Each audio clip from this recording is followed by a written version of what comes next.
নমস্কার, কেমন আছো সবাই? আশা করছি সবাই অনেক ভালো আছো আর আমরাও ভালো আছি। আমার আরও একটি নতুন ব্লগে তোমাদের সবাইকে স্বাগত জানাই। এখন বাজে সকাল 10টা। তো এখন আমি লাঞ্চের জন্য একটু আলু ভাজা করে নেব। তো আজকে ভাত আর আলু ভাজা এটাই লাঞ্চ সবার। মাঝে মাঝে একটু অন্য স্বাদের খাবার খেতে সবারই তো ভালো লাগে, তাই না? তো আজকে হাজব্যান্ড বলল যে ও আজকে ভাতের মধ্যে জল ঢেলে এরকম আলু ভাজা দিয়ে মেখে পান্তা ভাত করে খাবে। তো আমরাও সবাই তাই খাবো ঠিক করেছি। আর বড় ছেলে তো সকালবেলায় কলেজে বেরিয়ে গেছে। ও আবার একটু পান্তা টান্তা এগুলো পছন্দ করে না অতটা। তো ওকে একটু ডাল সেদ্ধ আলু সেদ্ধ ভাত করে দিয়েছি, ও খেয়ে বেরিয়ে গেছিলো। আর এখন আমি রাতের জন্য একটু তড়কা বানিয়ে রাখছি। সত্যি কথা বলতে এতটা গরমে আর দুবেলার রান্নাঘরে ঢুকতে ইচ্ছা করে না। তো এই জন্য সকালেই তড়কাটা বানিয়ে রাখছি। আগের দিন রাতে ছোলার ডাল আর গোটা মুগ ডালটা সিদ্ধ করে রেখেছিলাম। তো এখন তড়কাটাও বানিয়ে ফেললাম। ছোট ছেলেটা আবার এসব পান্তা টান্তা খুব ভালো খায়, আর আমি তো খুবই ভালো খাই। তো ওই জন্য ভালোই হয়েছে, সবার একসাথেই করে ফেললাম। আসলে পান্তা খাওয়ার নিয়ম তো আগের দিন রাতের ভাতটা দিয়ে, তো ওই ভাতটাকে জল ঢেলে রেখে দিতে হয়, বাসি ভাত। কিন্তু যেহেতু ছোট ছেলে খাবে, তো আমি ভাতটা টাটকাই বানিয়েছি। আর ভাতটা ঠান্ডা হয়ে গেলে এর মধ্যে জল ঢেলে দেব। আর এরপর নুন তেল কাঁচা লঙ্কা আর একটু গন্ধলেবু মেখে দারুণ লাগে খেতে কিন্তু। আর এই গরমকালে তো আমি বেশিরভাগ এরকম পান্তা ভাতই খেয়ে নেব। আমার তো খুবই পছন্দের খাবার এটা। তো রান্নার ঝামেলা আজকে যেহেতু কিছু করলাম না, তো ভাবলাম যে বড় ঘরটা একটু ভালো করে ডিপ ক্লিন করে নিই। আর যেমন ভেবেছি তেমন কাজটাও শুরু করে দিয়েছি। তো যেমন তোমরা দেখতে পেলে, প্রথমে ঝাড়ুনটা দিয়ে ভালো করে চারদিকের দেওয়ালটার ঝুলটা ঝেড়ে নিয়েছি। এই দেওয়ালগুলোতে দেখি 2-3 দিন পরে পরেই কিন্তু ধুলো নোংরা আটকে যায়। তো প্রত্যেক দিন তো আর দেওয়ালগুলো সমস্ত ঝাড়া পোছা সম্ভব হয় না। তো এই জন্য আমি এটা 2-3 দিন পরে পরে এরকম কাজটা করে থাকি। আর এখন দেওয়ালটা ঝেড়ে ফেলেছি, আর পাখাটাও দেখছি কয়েকদিন আগেই ঝুল ছেড়েছিলাম, আবার বেশ ভালো মতোই ঝুল পড়ে গেছে। তো পাখাটাকেও ঝেড়ে পরিষ্কার করে নিচ্ছি। একটু সময় পেলে মনে হয় যেন ঘরগুলোকে একটু ডিপ ক্লিন করি। আসলে সব সময় সব কাজ তো সময় মতন করা হয়ে ওঠে না। সংসারে বিভিন্ন রকম কাজ থাকে, চাপ থাকে। তো এই দেখতে দেখতে এখন গরমকালে তো প্রচণ্ডই ঘরদোর আরও বেশি নোংরা হবে, যেহেতু জানলা টানলা খোলা থাকবে এখন, আর প্রচণ্ড পরিমাণে হাওয়াও দিচ্ছে। তো এই জন্য ধুলো বালি এগুলো অনেকটা বেশি পরিমাণ ঢোকে ঘরের মধ্যে। তো চলো, পাখাটা তো ভালো করে ঝেড়ে পরিষ্কার করে নিলাম। আর এখন ওই দিকের দেওয়ালটায় চলে এসেছি। এই দিকের দেওয়ালটাও এখন কিন্তু ভালো করে ঝাড়ুন দিয়ে ঝেড়ে পরিষ্কার করে নেব। কয়েকদিন আগেই আমি এটাকে ঝাড়ুন দিয়ে পরিষ্কার করেছিলাম এই দেওয়ালগুলো, সেটা তোমাদের সাথে শেয়ারও করেছিলাম। আবার কিন্তু ধুলো ময়লা হয়ে গেছে।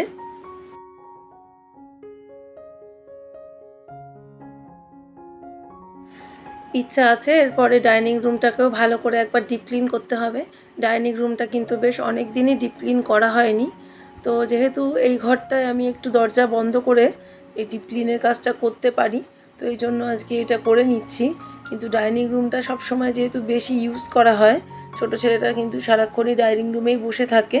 তো এর জন্য ওর সামনে তো আর ধুলোবালিগুলো ঝাড়া যায় না। আবার ও স্কুলে চলে গেলে সেই দিনগুলো কিন্তু আবার ওর আসার তাড়া থাকে, আমার নিজে স্নান টান করা অন্য রকম চাপ থাকে সেই দিনগুলো। তো ভাবছি কবে করব, তবে কয়েকদিনের মধ্যেই করব।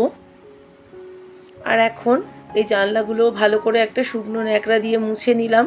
আর এরপরে একটা ভিজে কাপড় নিয়ে নিয়েছি, ভালো করে জানলাগুলোকে একবার পরিষ্কার করে মুছে নিচ্ছি। আর এখন এতটাই গরম পড়েছে, পাখা ছাড়া আর এসি ছাড়া কিন্তু একটা মুহূর্ত থাকা যাচ্ছে না। আর এখন আমি যে ডিপ ক্লিনের কাজটা করছি, প্রচণ্ড পরিমাণে কিন্তু আমি ঘেমে গেছি। কিন্তু তা বললে তো হবে না, ঘরদোর তো পরিষ্কার পরিচ্ছন্ন রাখতেই হবে আমাকে।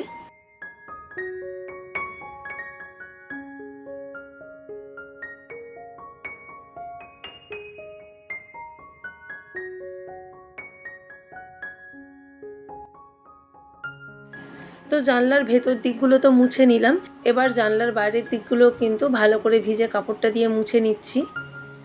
তো এইভাবে করলে না একদম জানলাটা কিন্তু ভালো করে পরিষ্কার পরিচ্ছন্ন হয়ে যায়। তো ঘরের দেওয়ালে ঝুলটুল ঝাড়া তো হয়ে গেল, আর জানলা টাল্লাগুলোও পরিষ্কার করা হয়ে গেল। আর এখন আমি ওয়ার্ড্রোবটাও খুব ভালো করে একবার মুছে নেব। ওয়ার্ড্রোবটা তো রোজই ঝাড়াঝাড়ি করা হয়, তো আজকেও একবার করে নিলাম, যেহেতু ঘরের ঝুল ঝেড়েছি তো একটু বেশি ধুলো নোংরা তো পড়েইছে।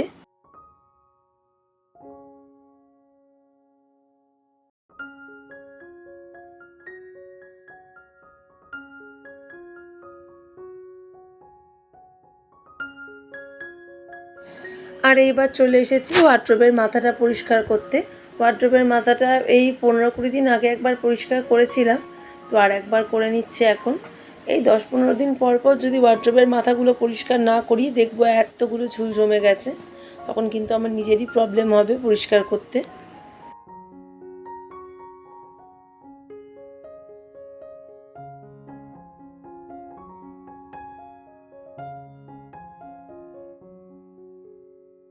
আর এই বোতলটার মধ্যে গঙ্গা জল রয়েছে। আমার শাশুড়ির যখন কাজ হয়েছিল তখন এই গঙ্গা জলের বোতলটা আনা হয়েছিল গঙ্গা থেকে জল ভরে, তো অনেকটাই জল রয়ে গেছে। তো গঙ্গা জল তো অনেক কাজেই লাগে যখন তখন যে কোনো সময়। তো এইটাকে বোতলটাকে যত্ন করে রেখে দিয়েছি। আর এখন এই ট্রাইপডগুলো একটু ঝেড়ে পরিষ্কার করে নিচ্ছি। আসলে ওয়ার্ড্রোবের মাথাটা যদি ফাঁকা থাকে তাহলে কিন্তু পরিষ্কার করতে বেশ সুবিধা হয়, কিন্তু আমার দেখো ওয়ার্ড্রোবের মাথায় বেশ কয়েকটা জিনিস রাখা আছে। আসলে এগুলো আর রাখার জায়গা পাইনি, তাই এখানটাতেই রেখে দিয়েছি। তো যার ঘরে যেমন জায়গা তার ঘরে সেরকম জায়গা অনুযায়ী তো সব কাজ করতে হবে। তো ওয়ার্ড্রোবের মাথাটার জন্য আমি ভেবেছিলাম যে ফাঁকাই রাখবো, কিন্তু একটা একটা করে জিনিস জমতে জমতে আজকে এই অবস্থা হয়ে গেছে ওয়ার্ড্রোবের মাথাটা। তো চলো, আমার ওয়ার্ড্রোবের মাথাটাও ভালো করে ঝেড়ে পরিষ্কার করে নেওয়া হয়ে গেছে।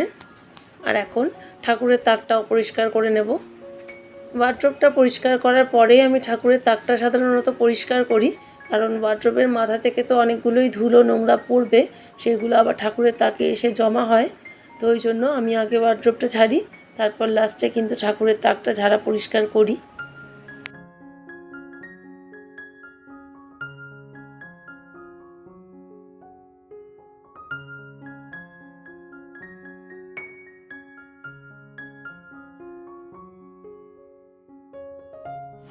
আর এখন আমার লাস্ট শোকেসটাই ঝাড়া বাকি আছে। শোকেসটা ভালো করে একটুখানি কাপড় দিয়ে ভেতরগুলো পরিষ্কার করে নিচ্ছি।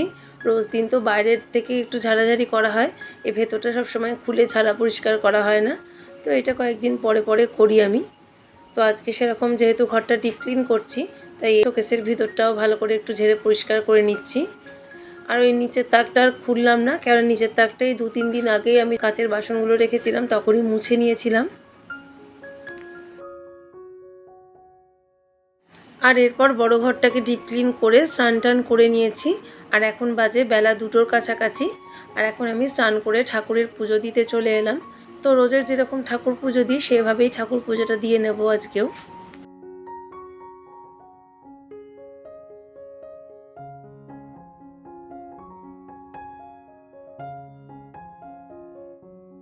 আর এখন ঠাকুরের গা মোছানো হয়ে গেছে, আর এখন ঠাকুরের ভোগটা দিয়ে দেব। তো তোমরা দেখেছো আগে আমি একটা থালা বাটিতেই ঠাকুরকে ভোগ দিতাম। আমি যে বলেছিলাম যে মেলা থেকে ঠাকুরের থালা বাসন কিনেছি, তো এই ছোট ছোট প্লেট আর গ্লাসগুলো কিনে এনেছিলাম। তো ভাবলাম যে 3টে প্লেটেই আলাদা আলাদা করে ঠাকুরকে আর বড় মাকে বড়দাকে ভোগ দেব। তো ওই জন্য পয়লা বৈশাখের দিন থেকে আমি এইভাবে শুরু করেছি।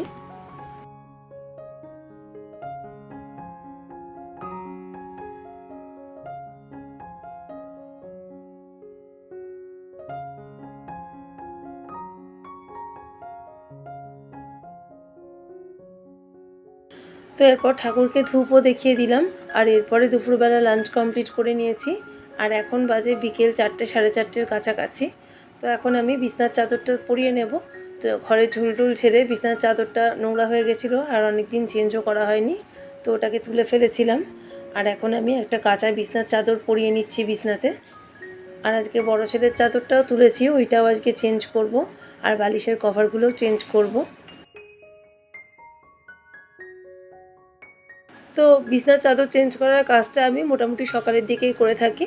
তো আজকে যেহেতু ঘরটাকে পরিষ্কার করলাম ভালো করে, তো অনেকটাই দেরি হয়ে গেছে, তো ভাবলাম যে বিকেলবেলা খাওয়া দাওয়ার পরেই করব, কোনো অসুবিধা নেই। তো এখন বালিশের কভারগুলোও পরিয়ে নিচ্ছি।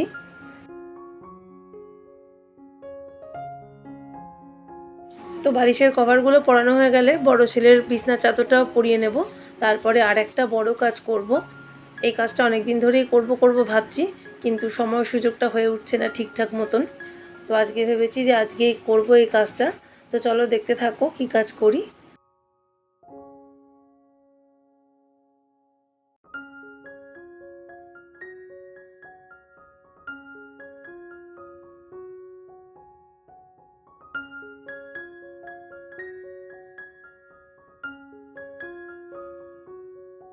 সাইলেন্ট।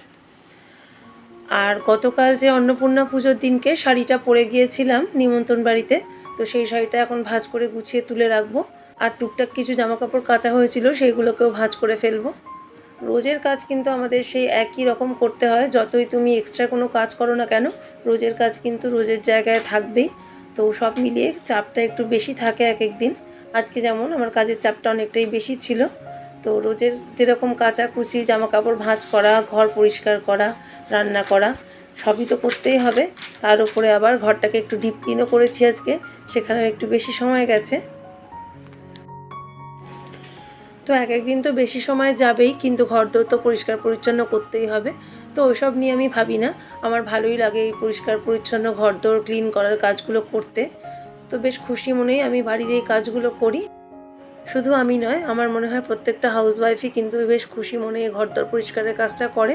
কেননা নিজের হাতে পরিষ্কার পরিচ্ছন্ন করে কিন্তু ঘরটা যখন ক্লিন করা হয়, তখন বেশ চারদিক পরিষ্কার পরিচ্ছন্ন দেখলে একটা আলাদা স্যাটিসফাই কাজ করে মনের মধ্যে। তো যাই হোক, এখন ছেলের বিছনার চাদরটাও কিন্তু পরানো হয়ে গেছে। আর এরপর সব কাজ কমপ্লিট করে আমি সেই বড় কাজটা করতে চলে এসেছি। এই যে ওয়ার্ড্রোবের এই তাকটা, এটা বহুদিন অগোছালো হয়ে পড়েছিল। আজকে ভেবেছিলাম এই ওয়ার্ড্রোবের তাকটা আজকে পরিষ্কার করেই ছাড়বো, কেননা বহুদিন হলো যে ওয়ার্ড্রোবের এই তাকটা কিন্তু প্রচণ্ড অগোছালো হয়ে পড়েছিল। তো সময়ের অভাবে আর সুযোগটাও পাচ্ছিলাম না, ঠিকঠাক মতন কিছু করা হচ্ছিল না। তো এখন ওয়ার্ড্রোবের তাকটা ভালো করে একটা ঝাড়ুনটা দিয়ে ঝেড়ে নিলাম। আর এখন এই যে জিনিসগুলো, এগুলো একটু মুছে মুছে পরিষ্কার করে সরিয়ে রাখছি। যেগুলো ফেলবার সেগুলো ফেলে দেবো, আর যেগুলো আমার কাজে লাগবে সেগুলো রেখে দিচ্ছি একটা সাইড করে। এই তাকটাকগুলো কিন্তু আমি মাঝে মধ্যে পরিষ্কার করি, যখন দেখি অগোছালো হয়ে যায় তখন একটু ক্লিন করার চেষ্টা করি, কিন্তু ওই দুদিন পর পর আবার যে কে সেই হয়ে যায়। আর এই দেখো, এই বক্সটার মধ্যে আমি সমস্ত আমার গলার নেকলেসগুলো এক জায়গায় করে গুছিয়ে রেখেছি। আর একটা ছোট রেড কালারের বক্স আছে, আর এই বক্সটার মধ্যে রেখেছি সব ইয়াররিংসগুলো। তো এখন এগুলোকে গুছিয়ে জায়গা মতন রেখে দিলাম। তো এখন আমার ওয়ার্ড্রোবটার একদিকটা ভালো করে গুছিয়ে নেওয়া হয়ে গেছে। আর এই যে ছোটোখাটো জিনিসগুলো সামনে যেগুলো রেখেছি, এগুলোকেও ঠিক জায়গা মতন যার যার জায়গায় গুছিয়ে দিয়েছি। তো এই হচ্ছে আমার ওয়ার্ড্রোব এই তাকটা গোছানোর ফাইনাল লুক। আর এই যে ডান দিকে যে সবুজ প্যাকেটটা দেখছো, এর মধ্যে টুকিটাকি কিছু ওষুধ রয়েছে। তো এইগুলো একটা সাইডে রেখে দিলাম, আর সাজের জিনিসগুলো উল্টো সাইডে রেখে দিলাম। তো বন্ধুরা, আজকে বিকাল পর্যন্ত আমি এই কাজগুলোই করলাম। তো আজকের ব্লগ এই পর্যন্তই। কেমন লাগলো জানিও। ফিরবো নতুন ব্লগ নিয়ে। সবাই ভালো থেকো।